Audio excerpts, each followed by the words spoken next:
Bom, nos últimos anos, o home office se tornou uma realidade para muitas empresas, transformando a maneira como a gente trabalha. No entanto, cada vez mais, gente, organizações estão chamando seus colaboradores de volta ao trabalho presencial. Mas aí fica a questão, por que será? Será o fim desse modelo remoto? Bom, para entender melhor sobre esse assunto e essa tendência e quais são os desafios e impactos dessa mudança, a gente vai conversar hoje com a especialista em gestão de pessoas, Chay Carione. Chay, bem-vinda à Rádio Transamérica. Bom dia, viu? Bom dia, Vera, tudo bem? Tudo ótimo. Que bom falar com você, porque eu tô cheia de dúvida e eu acho que os nossos internautas também. Que bom. Vamos conversar então. Bom, a gente já começa te perguntando, Chay, por que tantas empresas estão voltando ao modelo presencial depois de tanto tempo investindo naquele modelo de home office, né? Bom, uma excelente pergunta. O que acontece é que todo tempo o mercado de trabalho, ele vive alguns movimentos. Eu acredito que é um novo movimento que a gente percebe agora. Depois de experimentar um período em que precisamos ter redução de custos, uma nova adaptação, isolamento social, tudo causado também mais fortalecido, claro, pela pandemia, a gente aprendeu a trabalhar melhor em home office, porque o home office sempre aconteceu, sempre existiu, em alguns casos um pouco mais explícito, em outros não tão comum. Então, nós aprendemos a trabalhar em home office. Sim. Acontece que esse movimento de cultura organizacional, principalmente, ele traz de volta a necessidade de aumentar a produtividade, o pertencimento e a criatividade quando se está em grupo, quando a gente está no presencial. É por isso que algumas empresas estão revendo esse conceito e trazendo novamente aqueles que estavam em home office para o presencial. Mas eu acredito muito num modelo mais híbrido acontecendo para os próximos anos aí, que eu acho que é o que funciona melhor.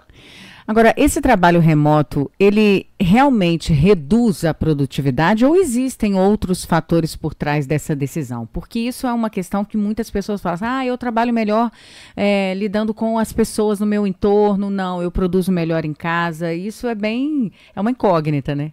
É bem relativo mesmo, depende do perfil comportamental de cada colaborador, depende da função específica daquele colaborador, depende da necessidade que a empresa demanda. Eu acredito que depende muito dessa flexibilidade e da liberdade que todos buscam. Acredito que nem só o colaborador, mas também a empresa busca esses valores de liberdade, de pertencimento, de motivação.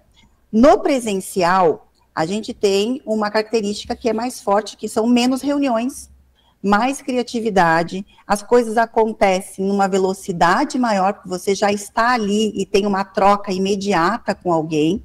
Então, essa troca, esse poder do grupo, ele é fortalecido no presencial. Ao mesmo tempo, a questão de concentração, foco, até uma organização no home office ele pode acontecer melhor do que no presencial. Isso é fato e a gente precisa entender. Mas tem um ponto que eu gosto de trazer na entrevista, que é o seguinte: não adianta a gente fazer um movimento para o presencial se a gente não tiver a liderança também no presencial. Porque só funciona realmente um presencial forte com a liderança participando disso. O pilar realmente está na liderança e não nas pessoas viverem uma transição de sair das suas casas, irem para o evento ou para a empresa. Isso não vai mudar muito se a liderança não mudar. Sim, entendi. Bom, você citou o modelo híbrido, né? Na sua opinião, é uma aposta positiva. Ele pode ser essa solução viável, né, para empresas e colaboradores, mas quais seriam, na sua opinião, se existem desafios nesse formato e se sim, quais seriam? Existem desafios. O primeiro desafio para o colaborador é a questão da gestão do tempo, da gestão da produtividade dele mesmo, né? O que eu faço, quando que eu faço isso em casa, eu faço isso na empresa, e essa organização externa para a vida dele, ela é importante, porque se você se programa para estar na rua, pegar trânsito, almoçar fora, ter todo um deslocamento e uma dedicação para estar no presencial, em que momento você também está na sua casa? Essa organização, eu acho que é o maior desafio para o colaborador. Para a empresa, o maior desafio é o fato de, se você está trazendo o seu quadro de funcionários e equipe para o presencial, Junto com isso vem um investimento alto em infraestrutura, em dar condições para esse colaborador. Então, o desafio eu vou investir numa estrutura para, de repente, o meu colaborador estar um dia ou 2 na semana, e qual é o peso e a medida de tudo isso? Então, são contas e são avaliações estratégicas que precisam ser feitas. E, mais uma vez, trazendo a associação da liderança com o perfil comportamental, a gente valida a flexibilidade, a qualidade de vida, o bem-estar e a produtividade, porque, como você disse, a produtividade não é o único e muito menos o principal pilar dessa decisão, não é mesmo. Não, e eu vou mais além, o Chay, as pessoas que trabalharam a vida inteira no modelo presencial, elas foram pegas de surpresa na época da pandemia, tiveram que se adaptar, mas o desafio de se adaptar em home office também não é tão simples, porque a todo momento, dentro do seu ambiente, você tem distrações que podem te tirar daquele foco ali. Eu acho que tem algumas pessoas que acreditam que é um modelo ainda mais difícil do que a logística de sair de casa, ir a um ambiente de trabalho, fazer a sua entrega. Não é tão simples assim o home office, né?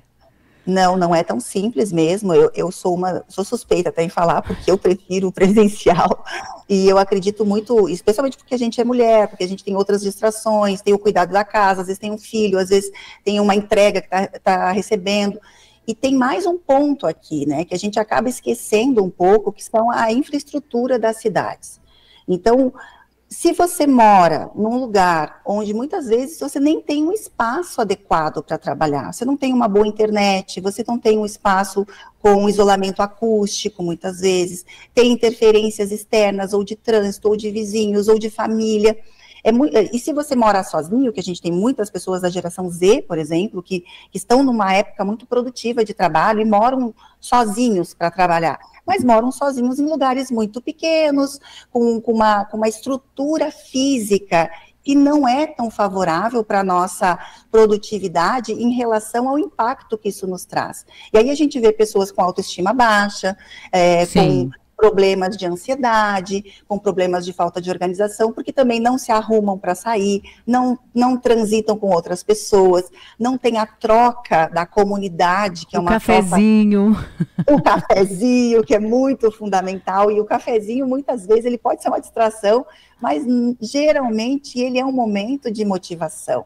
Então, eu acredito muito nisso. Claro que a gente tem também o outro lado negativo da infraestrutura das cidades, que é o trânsito, que é a distância dos lugares, né, que é essa questão de, muitas vezes, o custo de vida hoje para comer fora está cada vez maior. Então, tem esses dois pesos e essas medidas. Por isso, realmente, eu acredito que a gente precisa avaliar e não condenar nenhum dos lados. Esse, eu acho que é um segredo, é entender qual a cultura daquela empresa, se é uma empresa mais voltada para uma estrutura física, para um lado mais criativo, para um lado mais de pertencimento, de motivação, é uma empresa que vai valorizar muito mais o presencial. E aí nós temos a liberdade e a flexibilidade de escolher fazer parte dessa empresa ou não. Assim como nós temos empresas um pouco mais burocráticas, mais cartesianas, que exigem um pouco mais de concentração. Eu já atendi uma empresa que uma das diretoras morava na França, por exemplo. Então, nós estávamos aqui no verão, a 5 horas de distância no fuso horário, e ela estava lá no inverno, à noite. Então, isso também tem que ser adaptado, mas funcionava. Sim, não, com certeza.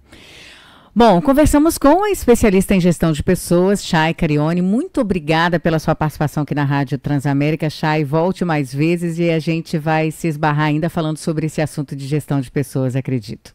Muito obrigada a vocês, um abraço grande. Até a próxima. Até a próxima. Tribuna Transamérica com Cris Rubner.